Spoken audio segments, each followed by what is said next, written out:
Bonjour à toutes et à tous, bienvenue dans Écosystème, l'émission qui permet aux entrepreneurs de nous faire découvrir leur cœur de métier, leurs partenaires économiques. Le principe, l'idée, elle est simple, on invite des chefs d'entreprise et on leur donne la possibilité d'inviter à leur tour un client, un actionnaire, un sous-traitant, un fournisseur, un collaborateur, un artisan, bref, tous ceux qui font la vitalité de leur entreprise sont les bienvenus. Et je vous propose, pour commencer, de découvrir Terrao. Bonjour Michel Raoust, bienvenue. Bonjour Monsieur Hugues. Vous êtes le gérant de cette entreprise. C'est un bureau d'études environnementales dans le bâtiment et vous avez choisi pour vous accompagner Jérôme Legal, bienvenue. Vous êtes associé au cabinet d'architecture Arte Charpentier. On va parler beaucoup d'environnement. Je commence avec vous. Ce cabinet existe depuis 1969. Oui, Est-ce que l'environnement faisait déjà partie des préoccupations à l'époque? Alors l'environnement, c'est l'ADN de notre société. On est architecte.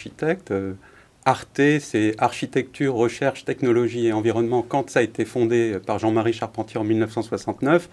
Et aujourd'hui, donc cette équipe où deux générations et la troisième se succèdent, est toujours investie dans cet acte majeur au niveau de la construction, de la ville durable, des différentes échelles de la ville, pour faire une ville, la ville d'aujourd'hui, mais aussi la ville de demain. Alors, on va parler des projets que vous avez menés ensemble. Quels sont les enjeux environnementaux dans le secteur du bâtiment aujourd'hui? Alors ils sont nombreux. Hein. Exactement. Alors moi, j'ai coutume de résumer par une seule phrase. En gros, le bâtiment, c'est un tiers du problème.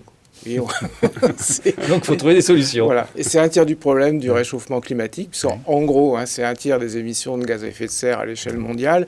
Mais quand on regarde tout ce que produit le bâtiment, c'est aussi en gros un tiers des déchets.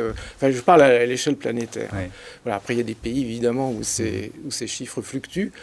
Donc, du coup, oui, c'est très important d'être impliqué dans l'environnement quand on conçoit des bâtiments à l'échelle du bâtiment ou à l'échelle, comme le dit Jérôme, de la ville. Alors, votre métier, c'est d'accompagner, ça peut être une collectivité locale qui crée un nouveau bâtiment ou qui veut revoir son organisation urbaine, ça peut être une entreprise qui crée un nouveau siège social. Quels sont les types de projets sur lesquels vous travaillez? Alors exactement, les deux que vous venez de citer, on travaille sur ça. J'ai mis dans le mille. Complètement, parce que siège social d'entreprise, on a fait ensemble le campus de Dassault Systèmes.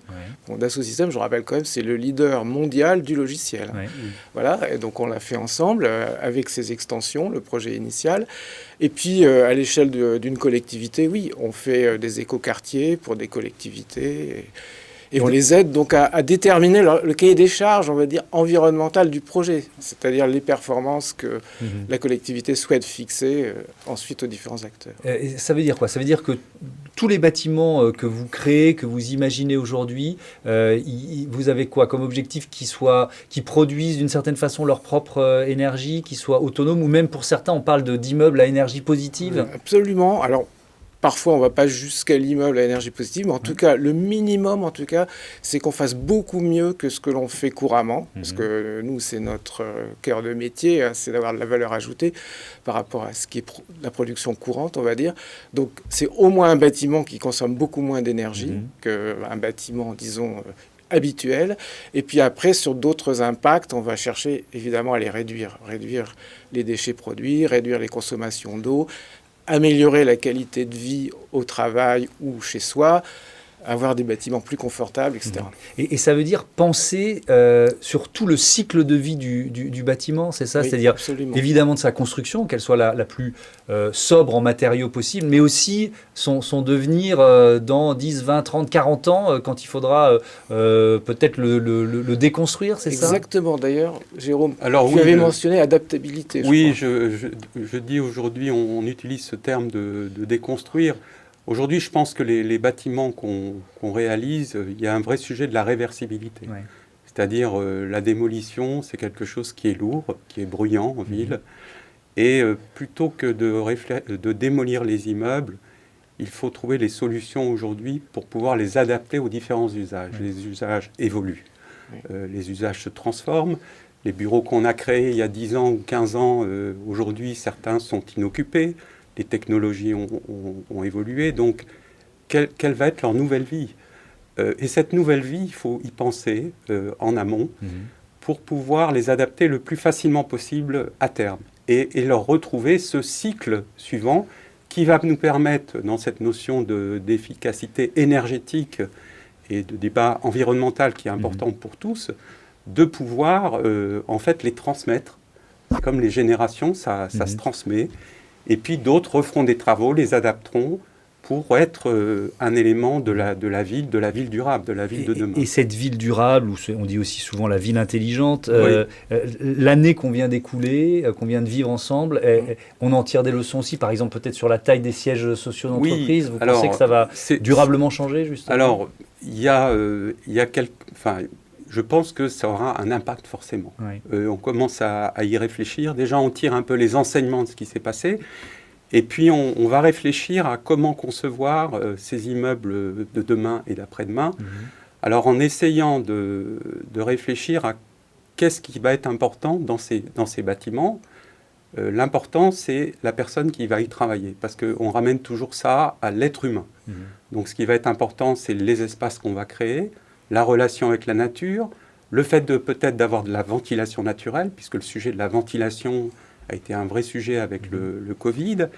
Et puis, dans les usages, le siège social de l'entreprise sera peut-être l'endroit où les gens vont plus se retrouver à des moments pour partager des activités. Il y aura du télétravail. Alors, le télétravail va perdurer, je pense. Alors, ce sera peut-être 1 jour ou 2 jours. Ça dépend. C'est à chaque fois des projets d'entreprise, un dialogue d'entreprise. Et puis, selon les métiers, les choses s'adaptent. Donc, ça, c'est une réflexion qu'on mène. Et puis aussi, dans toute cette réflexion, c'est des bâtiments beaucoup plus vertueux. Aujourd'hui, vous parliez tout à l'heure des matériaux. Le bilan carbone est important. Quel type de matériaux on utilise? Il y a beaucoup de développement sur les nouveaux matériaux, des matériaux biosourcés, plus proches de la nature, avec une traçabilité plus importante, qui demandent moins de transport, de proximité aussi. Et donc, c'est un écosystème, en fait, qui existe, qui est là, qui est présent déjà.